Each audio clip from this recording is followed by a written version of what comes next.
Muy buenas tardes para todos, bienvenidos a los lunes de la salud. Gracias, como siempre, a todos ustedes por estar aquí, por hacer parte de Campestre Virtual. El saludo también especial para nuestra junta directiva, a su presidente Gonzalo José Oliveira, a nuestro gerente Rolando Rojas y a todo el equipo de trabajo que hace posible tener esos espacios que nos permite estar cerca de corazón y aprender y tocar diferentes temas. Agradecimiento también especial, por supuesto, a la Clínica Imbanaco, nuestro aliado en todo este proceso de nuestros lunes de la salud.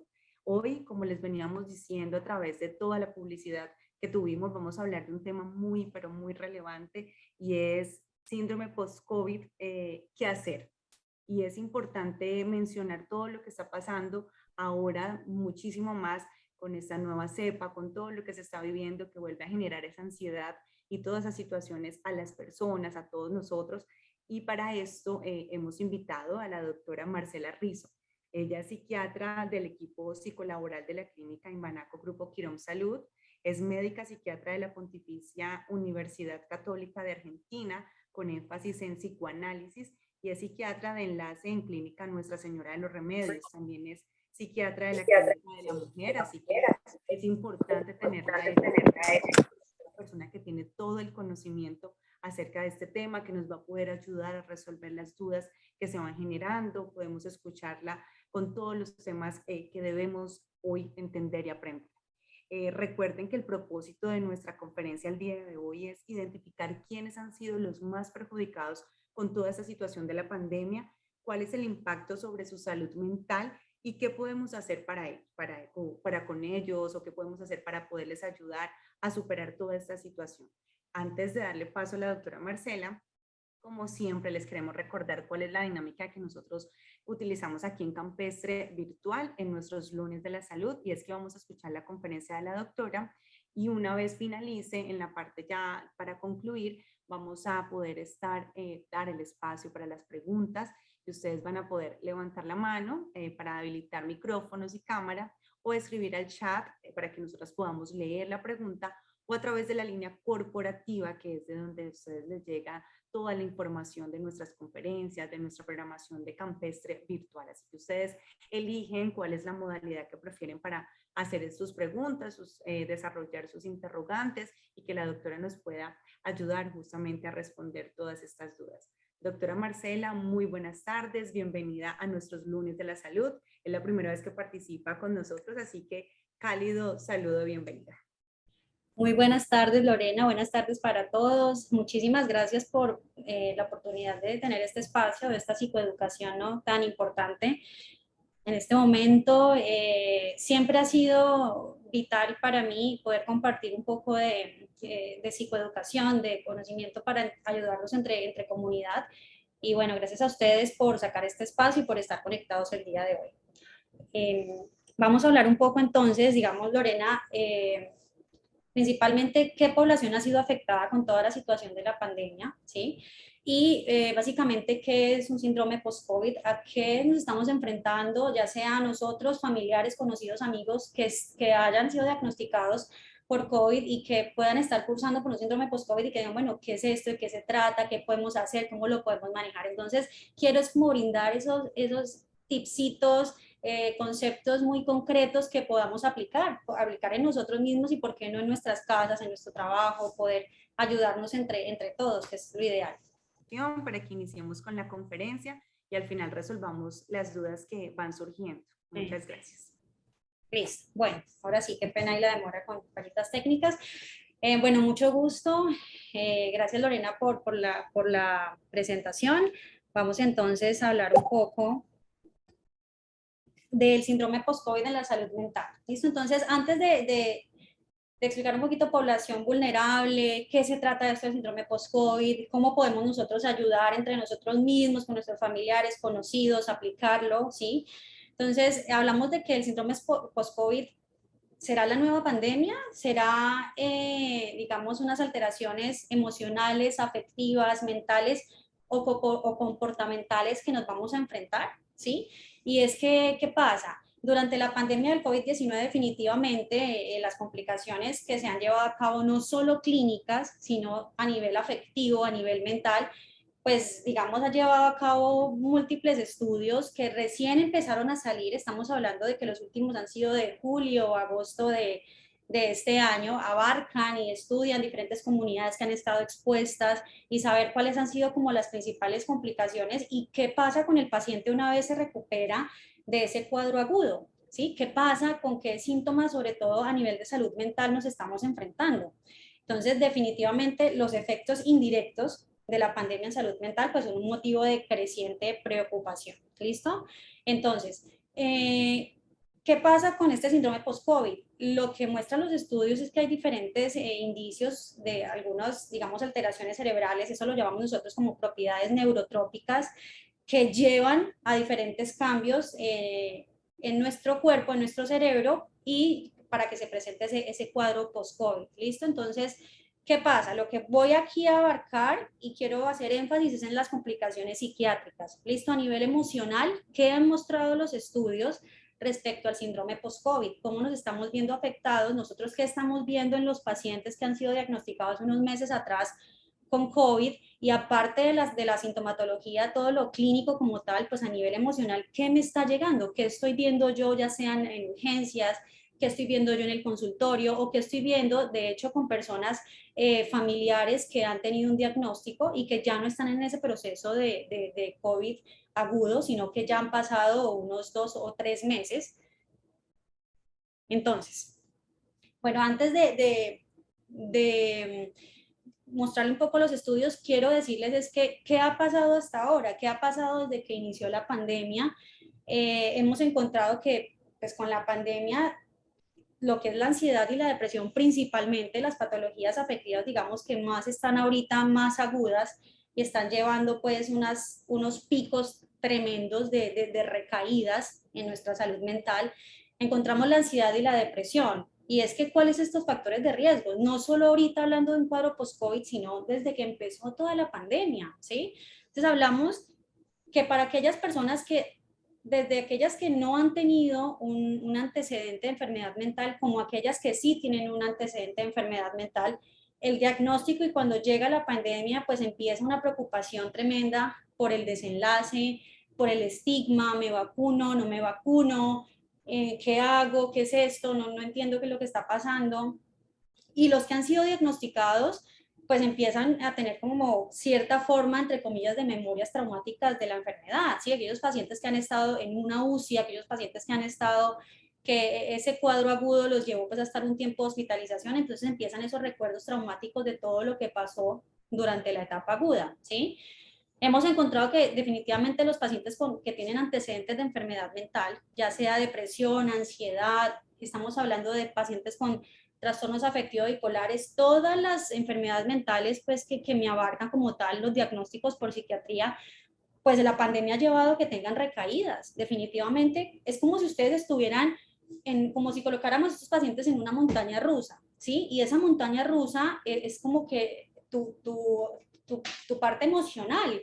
Entonces empezamos con una montaña rusa que vas como en unas caídas y hay momentos en los que te sientes más tranquilo, otros momentos en los que no te sientes bien para nada. Entonces empiezas a tener una fluctuación marcada del estado de ánimo y la pandemia produce y trajo unos brotes de ansiedad severos, unas crisis de ansiedad que es como, produce como un efecto dominó, ¿no? Empezamos con un susto porque es el COVID, se me exacerban o se me aumentan los picos de ansiedad y estos picos de ansiedad llevan a trastornos del sueño. Entonces, fíjense cómo una cosa va llevando como a la otra, ¿no? Todo es un efecto dominó. Bueno, entonces, hagamos un resumen de la primera parte y es que definitivamente podemos catalogar como el síndrome post-COVID como la nueva pandemia, pues entre comillas, ¿sí? ¿A qué nos enfrentamos las personas después de haber cursado por un COVID agudo o de tener familiares, amigos se han cursado por un COVID agudo? ¿Qué se viene a nivel, no me voy a basar en lo clínico, sino a nivel afectivo? ¿Listo? Definitivamente los efectos indirectos de la pandemia pues son un motivo creciente de preocupación por lo que hemos estado evidenciando, como les dije ahora, tanto en la consulta como en los servicios de urgencias, en amigos familiares. Entonces, ¿hay complicaciones psiquiátricas? Claro que sí. ¿Hay complicaciones y alteraciones a nivel emocional, a nivel afectivo, a nivel mental? Claro que sí, y de eso es lo que les voy a hablar hoy respecto al síndrome post-COVID. Entonces, tenemos, podemos, digamos que la población la podemos dividir entre los que tienen los antecedentes por salud mental y los que no tienen antecedentes por salud mental. ¿Listo?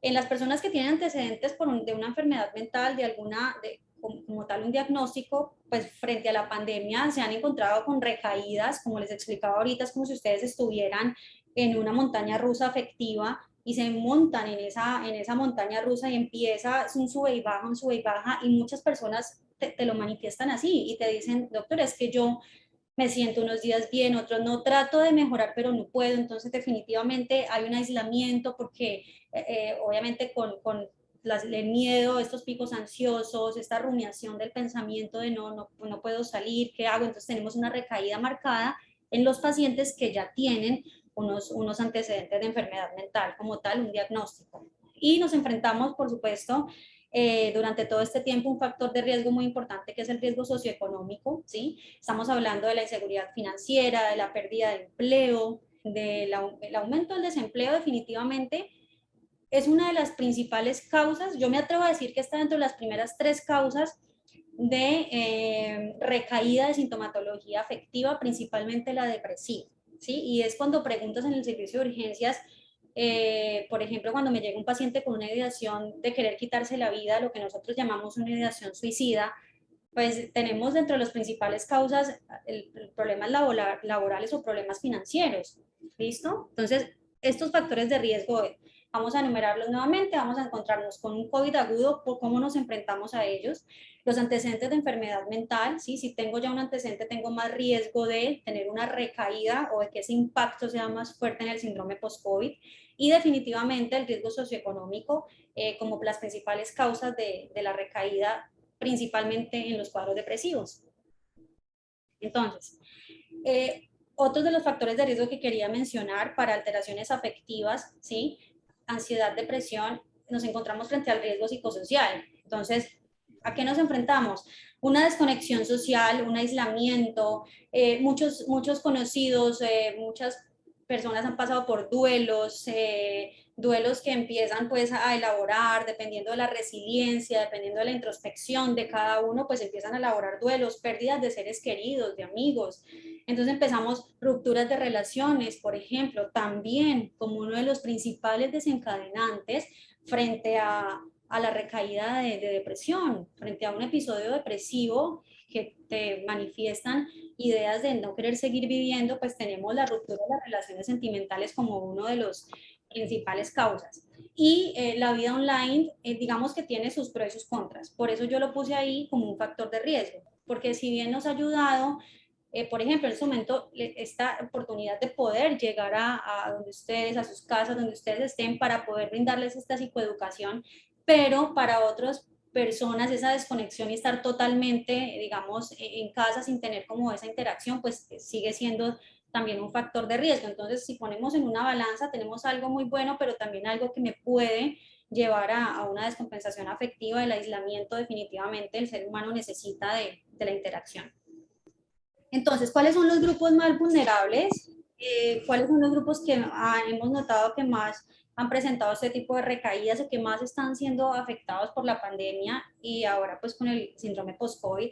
Definitivamente los niños y los adolescentes entran, diría yo, como entre comillas, como en un síndrome de abstinencia por este cambio tan súbito, porque fue un cambio súbito en sus vidas, el estar lejos de sus compañeros, el no asistir a clases, el no estar de forma pues presencial. Esto por un lado, y segundo, los problemas que hay a nivel familiar, estos problemas que hay en la red de apoyo. Muchas veces nos hemos encontrado, nos enfrentamos con maltrato infantil, por ejemplo, en los padres con estas alteraciones del estado de ánimo, ¿sí? Que se vuelven un poco más irritables, que los padres inician también con unos cuadros afectivos, que no se dan cuenta de esto, cómo todo lo proyectan en los hijos, en los adolescentes. Entonces, viene de cierta forma, también podríamos hablar de un maltrato infantil.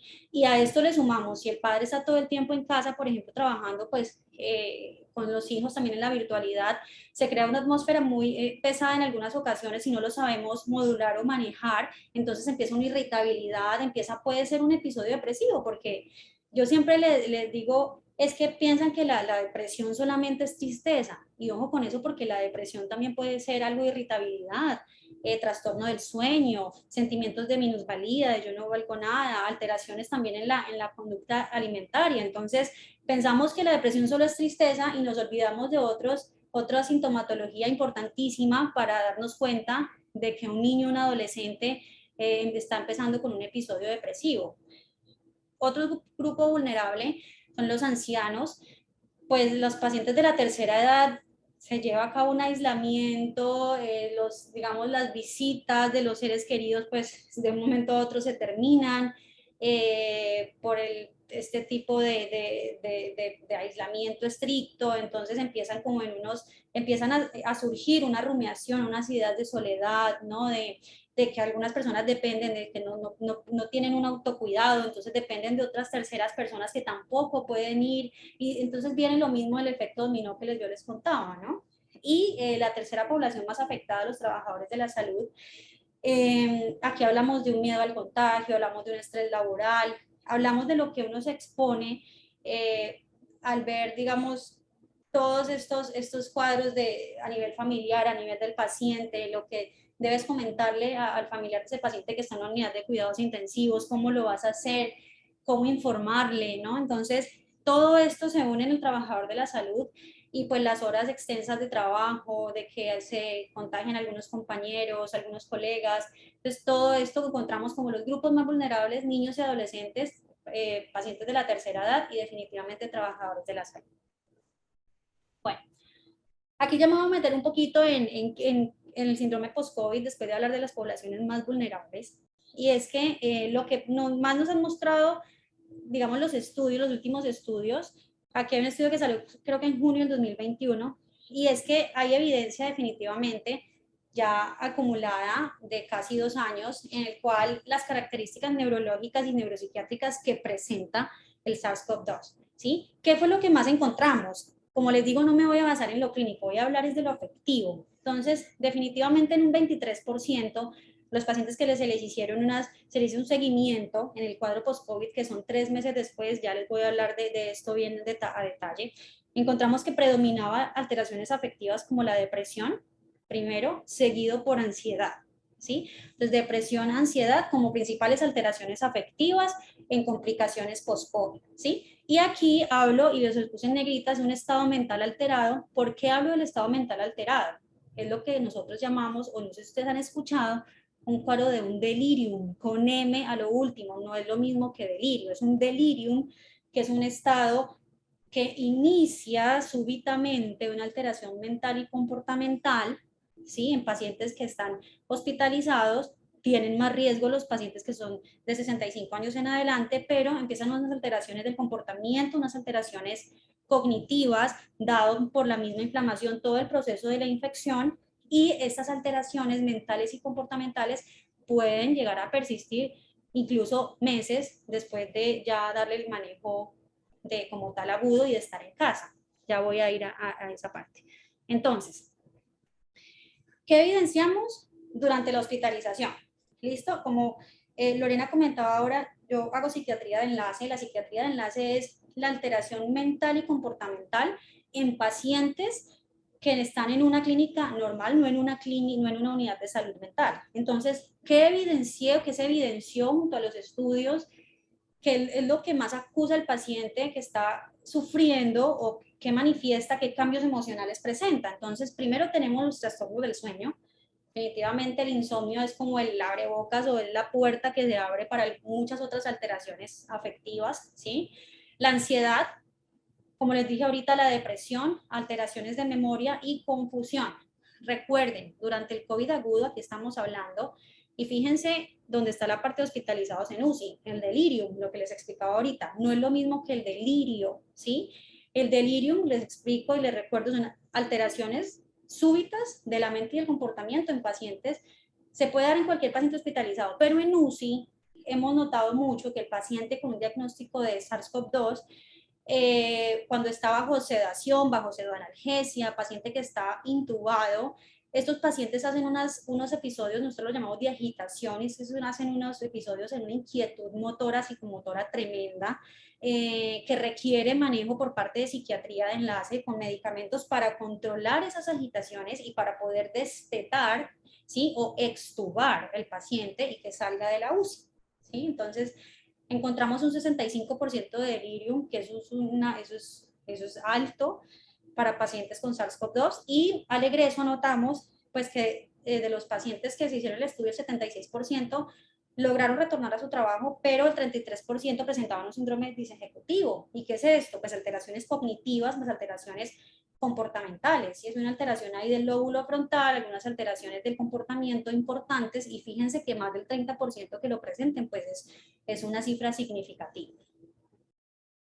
Bueno, ¿qué es el síndrome post-COVID? ¿Sí? O COVID persistente. Pero la Organización Mundial de la Salud lo definió como los signos clínicos o sintomatología que se presenta después del episodio agudo de COVID, ¿sí? ¿Qué pasa? Es como que la persistencia de los síntomas es de 3 meses en adelante, por más de 3 meses, ¿sí? Ya se entra en esta categoría de los llamados síndrome post-COVID, ¿sí? Independientemente si tuvieron unos síntomas leves, moderados o severos, pero cuando aparece cierta sintomatología después de 3 meses, pues se considera un síndrome post-COVID o COVID persistente. Clínicamente nos encontramos frente a dolores musculares, articulares, la sensación de fatiga, pero si vamos a hablar de la parte de salud mental, pues nos enfrentamos a unos cambios en el estado de la memoria, unos cambios que nosotros llamamos cognitivos, ¿sí? Cambios del estado de ánimo, como les dije, depresión y ansiedad, y otros síntomas clínicos, pues que no me voy a ir mucho por ese lado, sino que quiero enfocarme en la parte de salud mental. Bueno, entonces, entre el 10 y el 65% de los pacientes, ya sea leve, moderado o severo, que pues digamos que el severo que no, o que no se recupera por completo, hay pacientes que tienen una amplia gama de síntomas por más de 12 semanas, lo que les dije, 3 meses en adelante, y estamos entre el 10 y el 65%, cifra también alta. ¿Qué es lo principal que encontramos nosotros? Alteraciones neurológicas, cognitivas y psiquiátricas. Dentro de lo psiquiátrico, para no estigmatizar como esa palabra que es paciente psiquiátrico, porque también hay una alta estigmatización, piensan que es que, y quiero aquí hacer un paréntesis y explicar esto, ¿no? Si yo voy al psiquiatra estoy loco, si yo voy al psiquiatra me va a dopar, si yo voy al psiquiatra es que todo es asociado con locura, me da pena ir al psiquiatra, entonces no quiero que estigmaticemos esta palabra, paciente psiquiátrico, y que lo cataloguemos así, porque se merece más que todo un respeto y un especial cuidado que nosotros debemos entender, y por eso para mí es tan importante estas conferencias donde psicoeduquemos y podamos entender qué pasa con las alteraciones mentales y comportamentales. ¿Listo? Entonces, ¿qué produce el síndrome post-COVID? ¿Qué lleva a estas alteraciones afectivas? Hay definitivamente unos mecanismos biológicos. Y es que recuerden, y les quiero, mejor dicho, aclarar porque esto no se los había comentado, es que las alteraciones afectivas nunca van a tener un solo solo factor de riesgo, es de múltiple etiología. Esto quiere decir que hay varias cosas que producen las alteraciones afectivas, y dentro de estas causas encontramos unos mecanismos biológicos, ¿sí? Para que yo esté deprimida y para que nosotros indiquemos un medicamento, esto es porque hay unas alteraciones en nuestro cuerpo y en nuestro cerebro que no está permitiendo que nuestro estado de ánimo esté regulado. Entonces, por eso necesitamos en ocasiones ayuda de medicamento, porque no solamente se nos va a quitar con palabras bonitas o con fuerza de voluntad. Muchos pacientes, aunque traten y pongan todo de su parte, no mejoran si no buscan una ayuda, si no se extienden la mano y no piden esa voz de ayuda porque les da pena o porque no lo quieren hablar con nadie.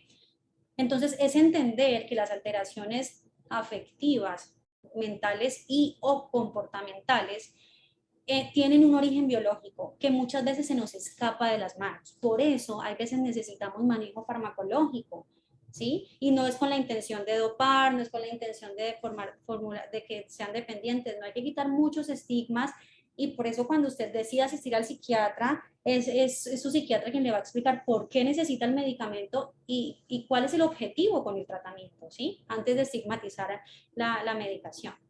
Entonces, hay mecanismos biológicos, tanto en el síndrome post-COVID como en la depresión y la ansiedad, independientemente de que sea un cuadro post-COVID. ¿Listo? Pero aquí encontramos una neurotoxicidad que es intensa, ¿sí? Hay mecanismos inflamatorios importantes y es que la depresión, dentro de la etiología de la depresión encontramos hay algunos mecanismos inflamatorios que producen la depresión, ¿sí? Se activan por ahí unas sustancias o algo que nosotros llamamos interleuquinas, entonces hay una inflamación importante en la depresión y pues en el síndrome post-COVID prevalecen y estos marcadores sistémicos pues están más activados, ¿no?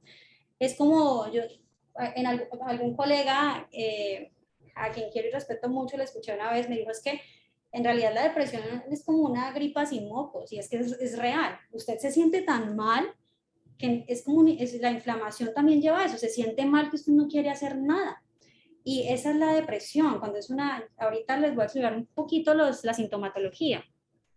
En este síndrome post-COVID, pues hay un factor predictor importante que es la severidad de la enfermedad. Entre más severo haya sido, más difícil el manejo, más larga la estancia hospitalaria, pues va a ser un poco más probabilidad de que tenga un cuadro post-COVID. Como les dije, epidemiología, factores inmunológicos importantes, factores inflamatorios. Digamos que se encontró, y yo creo que también es por la carga hormonal, y es que las mujeres, la mayoría de los estudios están más propensas a cursar con un síndrome post-COVID, ¿sí? Creo yo, y lo que muestran los estudios es que puede ser también asociado, aparte de los cambios inflamatorios, neurotoxicidad, también está asociado pues a los cuadros hormonales. Entonces, lo que más encontramos en pacientes ya después de los 3 meses, recuerden que hablamos de post-COVID en este caso, es trastorno de estrés postraumático, ¿sí? ¿Por qué?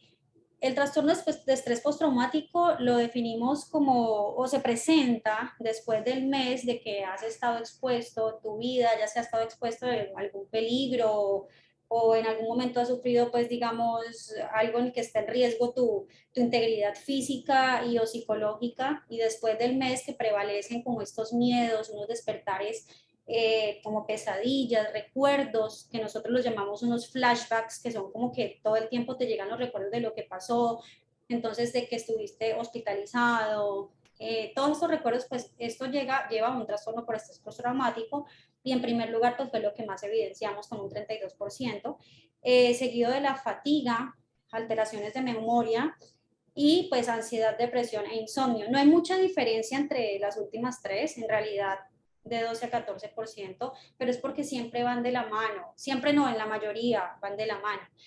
Los trastornos del sueño, como les dije ahorita, es como que se abre la puerta para alteraciones afectivas, y en pacientes que están hospitalizados, pues abre la puerta para algún delirium, ¿sí? Paciente mayor de 65 años, solamente por ser mayor de 65 años y estar en un entorno diferente al de su casa ya es un factor de riesgo para que presente unas alteraciones o cambios sugestivas de un delirium que les comenté. Y lo que primero empieza es un trastorno del sueño. Bueno, en el síndrome post-COVID, ¿qué encontramos como factores predictores de la depresión? Pacientes que tienen ya una enfermedad mental previa, ¿sí? Encontramos un 22%. Frente a pacientes que no tienen una enfermedad mental previa, se presentó el síndrome post-COVID en un 9%, ¿sí? Como les dije, definitivamente siempre vamos a hablar de marcadores inflamatorios importantes en el síndrome post-COVID. Y tener en cuenta que no solamente es el síndrome post-COVID, sino todos los efectos, todo lo que se ha venido presentando desde el inicio de la pandemia, ¿no? Le sumamos todos estos factores de riesgo y pues después le diagnostican ese diagnóstico de desarrollo. Entonces, como les estaba comentando, ahora encontramos en el síndrome post-COVID síntomas depresivos. Los principales, digamos, factores predictores es que encontramos síndrome post-COVID en 22% de pacientes con un antecedente de enfermedad mental versus el 9% de pacientes que no tienen un antecedente de enfermedad mental. ¿Listo? Entonces sigue siendo un factor de riesgo los pacientes con antecedente de patología psiquiátrica. ¿Listo? Y la depresión pues tarda en mejorar. Incluso pues lo que se lleva hasta ahora no es difícil controlar un poco la patología afectiva y puede no mejorar, no sabemos cuánto tiempo, pero debemos tener en cuenta que la depresión pues es una patología catalogada como crónica, ¿sí? Entonces, pues puede tardar en no mejorar cuando aparece en contexto del síndrome post-COVID. En la ansiedad que encontramos, factor predictor de ansiedad en síndrome post-COVID, la severidad de la enfermedad, entre más severo haya sido el cuadro agudo del diagnóstico de COVID, del manejo o más que todo intrahospitalario, ya sea en casa o intrahospitalario, pues entre más severo, si estuvo hospitalizado, pues va a haber más riesgo de presentar alteraciones ansiosas. La estancia prolongada y un mayor compromiso de la funcionalidad del paciente.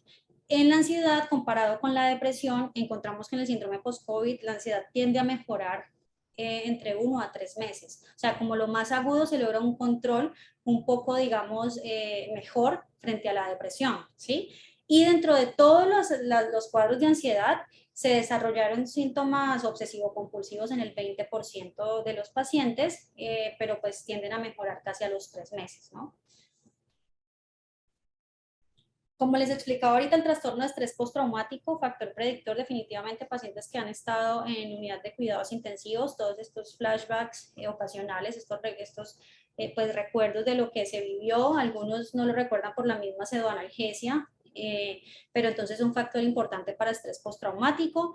La historia psiquiátrica previa, se consideró que de los que presentaron estrés postraumático, 43% pues estuvieron expuestos a una enfermedad crítica, y frente a los 7 a 10 pacientes pues que solamente por el efecto de la pandemia, sin estar catalogado como una enfermedad severa ni estar en una UCI, pues presentaron este tipo de estrés postrauma. El insomnio principalmente se ha visto en síndrome post-COVID en paciente femenino, asociado también a severidad de la enfermedad.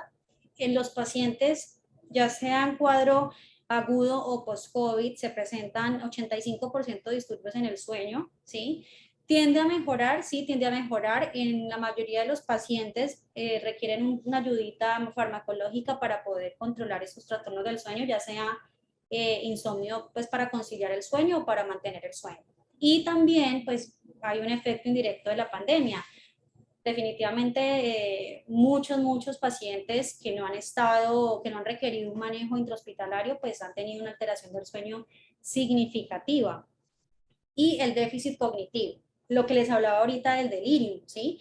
Alteraciones súbitas del comportamiento que se presentan más que todo en paciente hospitalizado, y es cuando, por ejemplo, los familiares me dicen, doctora, es que mi papá, mi amigo, mi esposo, mi hijo, en fin, parece otra persona, porque es que empezó a decir cosas como que incoherente, como que no me reconoce, qué pasó, le está, es que mire, entonces estas preocupaciones, digamos que son frecuentes en el delirium porque hay una alteración bien significativa. Los pacientes empiezan a no dormir o a dormir mucho, porque hay dos tipos de delirium, que está el hipoactivo y el hiperactivo. Entonces, los pacientes empiezan, a veces tienen alucinaciones, entonces dicen que hay unos animalitos en la habitación o que escuchan voces. Entonces, dentro del delirium podemos tener también cierto tipo de sintomatología psicótica, y esto se lo quiero explicar por si ustedes han vivido, han tenido esa experiencia de algún familiar que de pronto en la hospitalización cambia rotundamente una alteración bien significativa de la parte del comportamiento. Entonces puede ser un delirium, pero el delirium tiene que estudiarse o debe estudiarse una causa orgánica, ¿no? Ya ahí dependerá del psiquiatra o que lo esté valorando la especialista tratante digamos, descartar algo orgánico, de que en el cerebro pues no existe otra cosa que esté produciendo esa alteración del comportamiento para definir que es un delirio, ¿sí? El 78% de los pacientes estudiados a los 3 meses tenían un compromiso significativo del cuadro cognitivo. ¿Y qué es el cuadro cognitivo? Es alteraciones en la memoria, alteraciones en la atención, alteraciones en la concentración. Y ojo con esto, porque no podemos catalogar que si se le olvidan las cosas, entonces no, es que qué pecado, ya le está dando un Alzheimer. Y es que, ¿qué pasa aquí? ¿Por qué explico esto? Porque cuando está alterada nuestra atención, o sea, hay un compromiso cognitivo, sale un paciente de una hospitalización larga de UCI, entonces tiene una alteración en la atención, por lo tanto, cuando yo no estoy atento a lo que sucede a mi alrededor, no voy a tener una buena concentración y mi memoria no va a poder evocar de forma ideal esos recuerdos, pero no porque no en realidad me esté dando un Alzheimer o algo así, sino porque mi cerebro no estuvo lo suficientemente atento y concentrado en algún momento, entonces no lo puedo evocar idealmente. Entonces, ojo, porque hay veces dicen, no, es que yo le está dando Alzheimer, mire que no recuerda nada, y hay que mirar qué pasa, si es una alteración de la memoria, de la atención, de la concentración. Entonces, este déficit cognitivo se presenta en un alto porcentaje en el síndrome post-COVID y el 25% un déficit cognitivo prolongado. Entonces, ¿qué se propone en salud mental? ¿Cómo podemos ayudar nosotros desde casa, nosotros desde nuestro trabajo? No necesariamente asociado a personal de salud, sino también cómo puedo yo hacerlo en mi empresa, con mis amigos, es asistamos, aumentemos las actividades sociales, aumentemos el ejercicio, un soporte comunitario, que en cada comunidad, yo trabajo con la Secretaría de la Mujer y hay diferentes también programas donde se apoyan a diferentes líderes comunitarios o en diferentes, ya sea pues cualquier tipo de comunidad que se pueda brindar un apoyo, un seguimiento de actividades que involucren esa interacción del ser humano, que le ayude nuevamente como a retornar obviamente cumpliendo con todas las normas de seguridad y de aislamiento pues que se requieran, pero permitir esa intervención, ¿no? Actividades sociales y definitivamente el entrenamiento en asertividad y cómo resolver los conflictos, ¿sí? Para evitar que el impacto sea tan fuerte en cada uno de nosotros, ¿sí? ¿Cómo lo podemos solucionar? ¿Cómo podemos mejorar esa resiliencia tras los problemas? ¿Cómo nos estamos enfrentando? ¿Tiene esto solución o no tiene solución? Y definitivamente las intervenciones grupales y todo lo que está, por ejemplo, lo que estamos haciendo hoy, una psicoeducación, ¿sí? Explicar qué es lo que está pasando, por qué se presentan las alteraciones emocionales o afectivas en un síndrome post-COVID, qué es un síndrome post-COVID. Entonces, uno ya sabiendo estas cositas, digamos, definiciones muy concretas, pues vamos a tener como menos riesgo de que se me presente un pico ansioso, porque sé un poco cómo manejarlo, sé qué está pasando, sé que debo acudir, a quién debo acudir, debo dar mi mano, debo dejarme ayudar por un psicólogo, por un psiquiatra, por los especialistas en salud mental, sin estigmatizar, ¿sí? Porque la estigmatización sigue siendo para mí uno de los principales inconvenientes para la adherencia y para que los seres humanos asistan a un especialista en salud mental. Ahora, las intervenciones en pacientes hospitalizados, pues definitivamente reportar, identificar los antecedentes, pacientes que estén, si usted está trabajando en un entorno de salud, identifiquemos, pacientes vienen con tiene un antecedente de una enfermedad mental tipificada como afectiva, podamos brindar un seguimiento, hagamos intervenciones interdisciplinarias o multidisciplinarias, de trabajo social, psicología, psiquiatría, todo esto para que podamos abordar y brindarle un acompañamiento al paciente hospitalizado que se sienta un poco más tranquilo. Niños y adolescentes, definitivamente resolucionen, priorizar los conflictos familiares, resolver estos conflictos familiares, mirar no solo a niños, sino a los padres, que por qué está pasando los padres, qué están cursando, a qué se están exponiendo, todo hacerlo como un manejo en equipo, ¿sí? Y definitivamente, pues, entender que están pasados por altos niveles de estrés, entonces, los altos niveles de estrés asociados al encierro, al no interactuar con sus pares, y definitivamente los programas de rehabilitación post-COVID se deben asumir y realizar digamos, ayudas de rehabilitación, ¿sí? Porque si vamos a ir identificando que va a ir creciendo el síndrome post-COVID, pues hagamos unos programas de rehabilitación para los mismos, sobre todo pues en las alteraciones afectivas. Y ya casi para terminar, quiero hablarles de que el suicidio definitivamente con la situación de la pandemia se ha incrementado hasta un 145% a nivel global.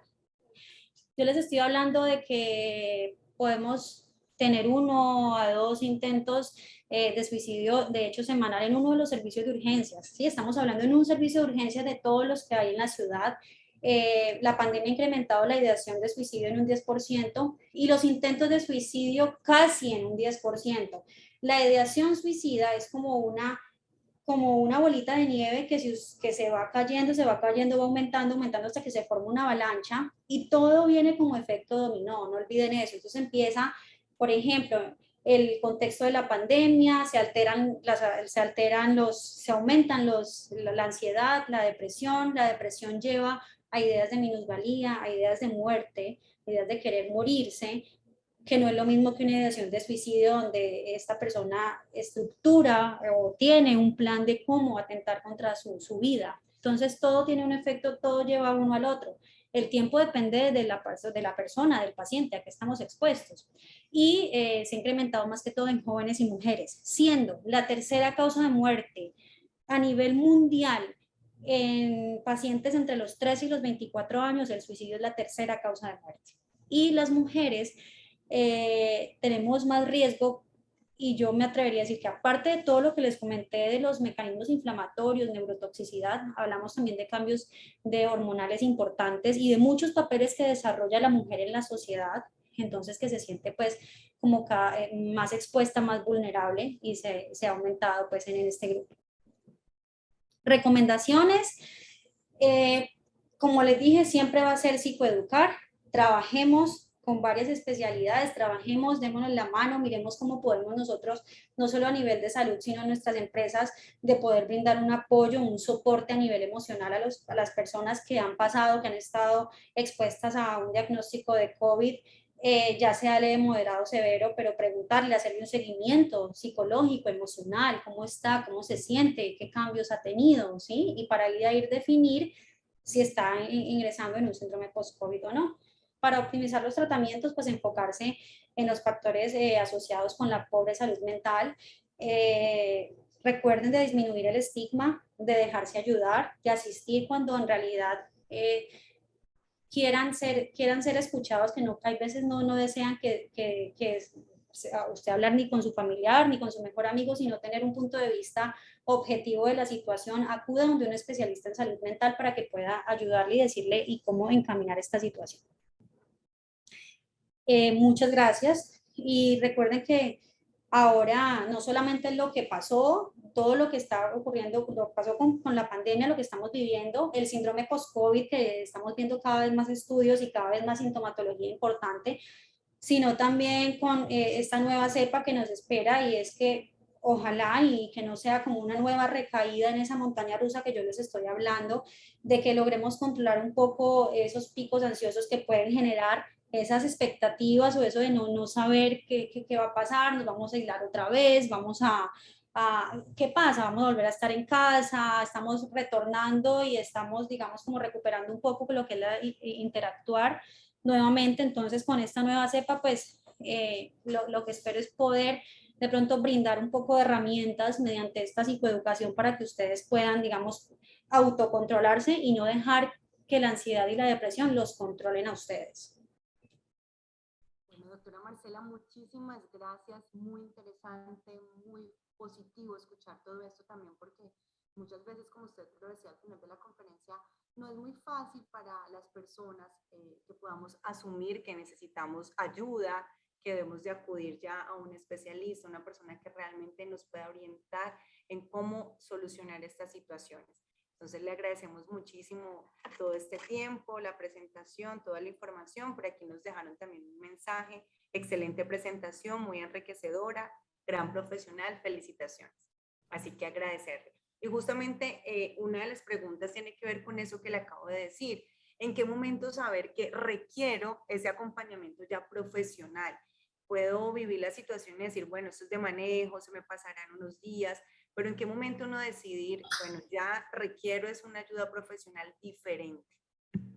Bueno, importantísimo, Lorena, y que esto es otro capítulo de alteraciones afectivas para tratar en otra conferencia como es la depresión y la ansiedad. Y un punto es cómo está alterando esa sintomatología, mi funcionalidad, mi día a día. Cuando yo ya veo que no lo puedo manejar, que me cuesta desarrollarme en diferentes ámbitos de mi vida, como es en la familia, en el trabajo, con mis amigos. Empiezo a notar, por ejemplo, con un episodio depresivo, Lorena, que digamos, un paciente que tiene un diagnóstico de que en algún momento tuvo un episodio depresivo, se logra recuperar, está en manejo, pero empieza entonces a notar que con toda la cuestión de la pandemia y además estuvo expuesto o expuesta a un diagnóstico de COVID, empieza a tener como que bajones muy marcados de su estado de ánimo, que siente que no quiere, ya no tiene ganas o cada vez son menos las ganas de ir a trabajar, que tiende a aislarse un poco de sus amigos, de familiares, no sale casi, ya no quiere interactuar. Cuando empezamos a notar un cambio en esa funcionalidad en el día a día y que empieza a alterar nuestra calidad de vida, no podemos normalizarlo, Lorena, y debemos pedir ayuda, porque como les dije, es como una bolita de nieve que va cayendo, cada vez se va volviendo más grande y cuando menos lo pensamos, Lorena, se forma una avalancha tremenda y es donde se vienen las ideas de muerte y se empieza a estructurar una ideación de suicidio, por ejemplo. Entonces, cuando ustedes sienten que hay que se está alterando su funcionalidad y que no están ya, digamos, rindiendo lo mismo en diferentes ámbitos de su vida, es donde digo, bueno, debo acudir. Y un trastorno del sueño, por ejemplo, que pensamos, no he dormido unos días, pero eso es normal. No, pida ayuda. ¿Qué pasa? Implemente medidas de higiene del sueño. ¿Lo estoy haciendo? ¿No lo estoy haciendo? ¿Qué está pasando con el sueño? Porque los trastornos del sueño llevan a que se incrementen también la sintomatología afectiva. Entonces, de ahí lo importante de consultar al especialista, de dejar el estigma y de decir, quiero una ayuda. Importante tema.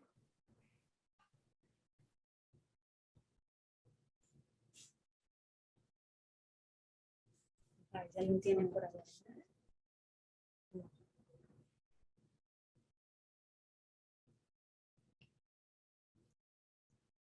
No, yo no escucho. Que le pedí el favor si nos podía ayudar a leer la siguiente pregunta que llegó al chat, porque tengo en este momento dos. Dice, siguiente pregunta, yo he sufrido de ansiedad y trastorno de pánico con 3 hospitalizaciones y tarea, llegó el COVID y me mejoré, trata, no la cosa, no trata, no la entiendo, si he pasado con cosas tan duras que el COVID fue una guapanela para mí y trabajo, eso sí me cuido, pero fue como un mecanismo de defensa. No entiendo un poco la pregunta, a ver. Hospitalizaciones,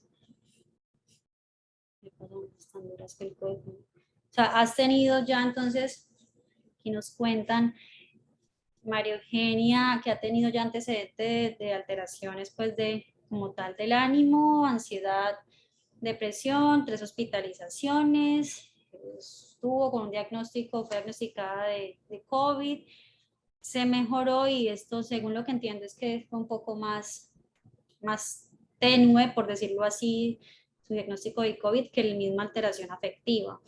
Y bueno, las alteraciones afectivas, ansiedad o depresión, trastornos afectivos bipolares, es pues una amplia gama, ¿no? Que no me va a extender acá, sino principalmente depresión y ansiedad. Pues digamos que su curso tiende a ser tiende a una cronicidad, tiende a estabilizarse si logramos, digamos, recurrir a un profesional que nos ayude en caso tal de un medicamento que así se requiera. Si se requiere la hospitalización, pues es porque se considera que hay algún riesgo o un poco manejo no tan fácil, digamos, de la patología, pero tiende a ser un poco crónico y hay veces cuesta el control de los síntomas, sobre todo ansiosos. Yo creería que la ansiedad está como en igual nivel que los síntomas depresivos, ¿no? Los picos ansiosos, esos trastornos, esas crisis de pánico que comenta ahorita, que comentaban en el chat, es lo que más estamos notando ahora. Bueno, doctora Marcela, y a todos, qué pena, no sé, tuve Gracias. alguna situación que no podía ni siquiera hablar, entonces acabo ya de tomar un poquito de agua y ya de nuevo con ustedes. Gracias por ayudarme a leer esta pregunta y realmente en un punto también hablábamos de lo importante de los programas de rehabilitación. cómo encontrar estos programas. Todas las clínicas lo ofrecen. Bueno, Imbanaco tiene un espacio ideal para esta situación. Bueno, lo que hacemos es generalmente cuando se identifica que hay un antecedente o que hay una sintomatología afectiva, digamos que se activa como entre comillas esa alarma y se hace una valoración por el equipo de salud mental, un equipo multidisciplinario, psicología, psiquiatría, en el caso que lo requiera trabajo social, se hace todo el manejo pues del equipo, el abordaje para identificar factores de riesgo de los pacientes, se hace de forma intrahospitalaria, esto es lo que nosotros, como te contaba ahorita Lorena, psiquiatría de enlace, se hace un abordaje multidisciplinario. Lo que, digamos, se propone y lo que en la última diapositiva es poder asistir a unos programas de rehabilitación, se hace un seguimiento cuando el paciente al egreso, un llamado, cómo está, cómo sigue de la parte emocional, más si el paciente pues ha estado en ese seguimiento por psiquiatría o psicología durante la hospitalización, pero pues se hace un seguimiento a ver cómo va la evolución, pero la idea es que, por ejemplo, los pacientes ambulatorios, en todas las clínicas, pues no lo hay, Banaco tiene ese manejo multidisciplinario excelente a nivel intrahospitalario, pero lo que nos gustaría también es, por ejemplo, en las unidades de salud mental, ¿sí? Que hay en Cali, que no son muchas, en las unidades de salud mental hay algunos grupos, digamos, de terapia individual o terapia grupal, pero lo ideal sería que se pudieran recurrir o se pudieran formar estos grupos de rehabilitación post-COVID, ¿no? Esto pues sería lo ideal y lo que se podría plantear como un abordaje pues comunitario, porque pues no hay los suficientes digamos, como grupos en la ciudad. Ok. Doctora, por otra parte, ¿cómo sería o cuáles serían esas recomendaciones, por ejemplo, para la familia de esta persona que está pasando por una situación como estas? ¿Cómo abordar? Usted decía que era importante el acompañar, el también tener actividades sociales, un poco acerca de esas recomendaciones, pero ya puntualmente a la familia que es la que está ahí afrontando esta situación. Bueno, esto lo explico, a mí me gusta como con ejemplos, es como si cada persona estuviera encima de una mesa y la mesita tiene cuatro patas y cada patica de la mesa es un pilar fundamental para nosotros poder evolucionar hacia la mejoría, para poder controlar la sintomatología afectiva. Y primero, diría yo, uno de los más importantes es la voluntad que tengamos, la voluntad de, como les dije ahora, no solo depende de la voluntad, pero es uno de los cuatro pilares fundamentales. Entonces, de tratar de nosotros controlar la sintomatología afectiva y que esa sintomatología afectiva no nos controle a nosotros, de poner un poco de nuestra parte de querer cambiar y de dejarnos ayudar, primero. Segundo, la otra patica de la mesa, el apoyo familiar, ¿sí? Todo lo que es la red, el grupo primario de apoyo, esa red de apoyo que hay, sea familia, sea dependiendo del acudiente, dependiendo de su cuidador, es importantísimo como segundo pilar fundamental. Entonces tenemos primero voluntad y la introspección y el querer dejarse ayudar y digamos, poner un poco de fuerza de voluntad. Segundo, la red primaria de apoyo o buscar, ¿sí? Tercero, en el caso de que se requiera un manejo farmacológico, la adherencia al manejo farmacológico, que sigan las recomendaciones del especialista. Y cuarto, y no menos importante, es el seguimiento por el equipo de salud mental y también la parte espiritual, lo hablo porque para muchos pacientes la parte espiritual, religiosa, el soporte que pueda encontrar, ya sea con un líder comunitario, ya sea con un sacerdote, ya sea como todo ese soporte, además del especialista en salud mental, pues es importante, ¿no? Hablarlo, expresarlo, decir siempre lo que estamos sintiendo. Si yo tengo en un momento algunas ideas raras, en el caso de pacientes depresivos, que esté pensando muy recurrente en la muerte, háblelo, verbalícelo, cuénteselo a esa persona que tiene confianza, además del especialista, pero comuníquelo, háblelo, que lo escuchen, déjese ayudar y pues digamos orientar para cuál es la mejor ayuda que se le puede ofrecer.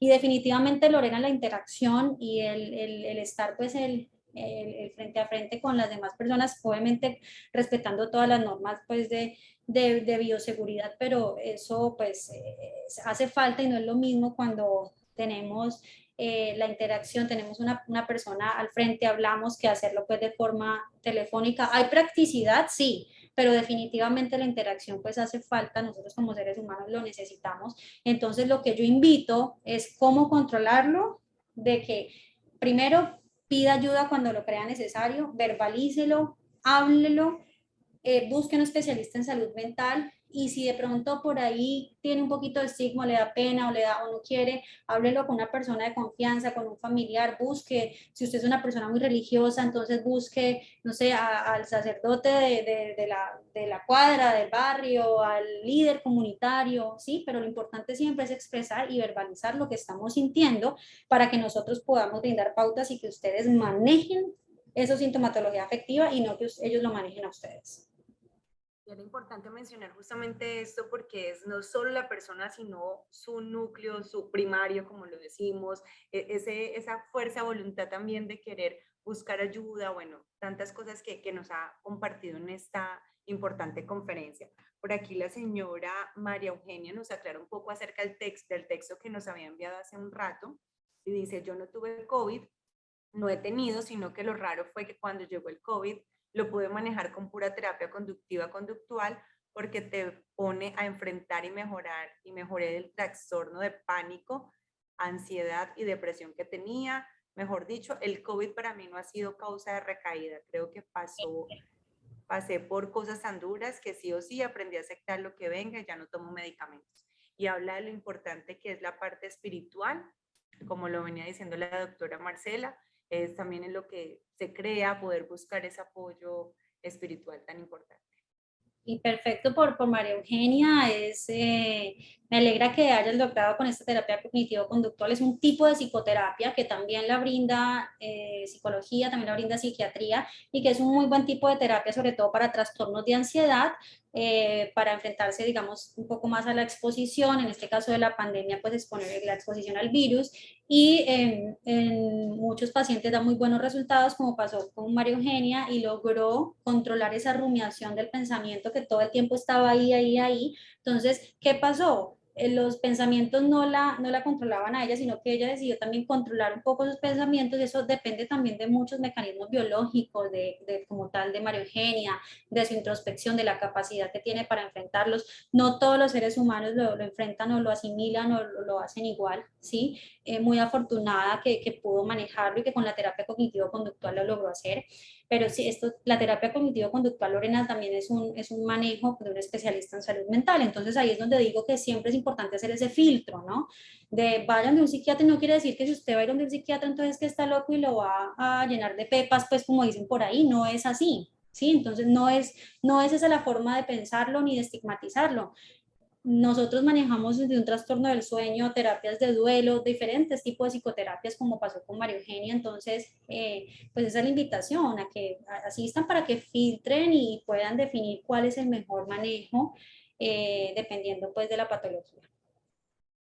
Bueno, María Eugenia, gracias por compartirnos su historia, su experiencia frente a esta situación, y a la doctora Marcela, por supuesto, por todo este tiempo, por esta información tan clara, tan importante, tan puntual a la Clínica Imbanaco. Y esa es la invitación, es a consultar, es a ser parte de todos esos procesos y buscar esa ayuda.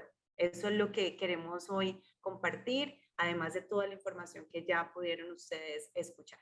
Doctora, muchísimas gracias por su tiempo, por hacer parte de Campestre Virtual, de nuestros lunes de la salud. Muchas gracias a ustedes, Lorena, y a todos por sacar este espacio y pues por ser receptivos, y espero que puedan aplicarlo cada uno con ustedes o con sus conocidos. Gracias. Bueno, muchas gracias. Feliz tarde para todos. Chao.